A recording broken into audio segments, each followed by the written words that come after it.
Automatic timer అనమాట ఈ equipment. కస్టమర్కి వచ్చేసి ఈ బోర్లో వాటర్ డ్రై అయిపోయింది.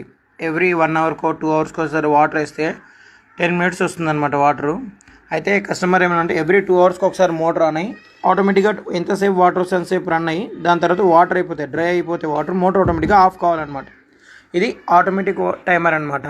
1 డే వచ్చేసి 17 టైమ్స్ మోటార్ ఆన్ ఆఫ్ అవుతుంది కస్టమర్కి. ఇదిగోండి ఇప్పుడు ఆన్ అయింది కదా డిస్ప్లే. మనము 6:40కి ఆన్ ఇచ్చాను కాబట్టి 6:30కి ఇది ఆటోమేటిక్గా ఆన్ అయిపోయింది. మోటార్ ఆన్ అవుతుంది ఆటోమేటిక్గా. వాటరు ట్యాంక్కి నిండేంత వరకు, ఒకవేళ ట్యాంక్కి నిండకపోయినా అండ్ డ్రై అయినా కంప్లీట్గా ఈ ఆప్షన్స్ అన్నీ ఇందులో ఉంటాయన్నమాట. ఏ టైంకి ఆన్ కావాలి, ఏ టైంకి ఆఫ్ కావాలి, ఏ రోజు ఏ టైంకి ఆన్ కావాలని కూడా ఈ టైమర్లో ఉంటుందన్నమాట. Fully automatic. మోటార్ ఆన్ అయింది చూడండి. ఇక్కడ మనకు స్టార్టర్లో యాంప్స్ చూపిస్తుంది. వాటర్ వెళ్ళింది అనుకోండి, పైన ట్యాంక్లో వాటర్ వెళ్ళినట్టు ఇండికేషన్ చూపిస్తుంది. ఇది ఆటోమేటిక్ వాటర్ లెవెల్ టైమర్ అనమాట. Okay, thank you.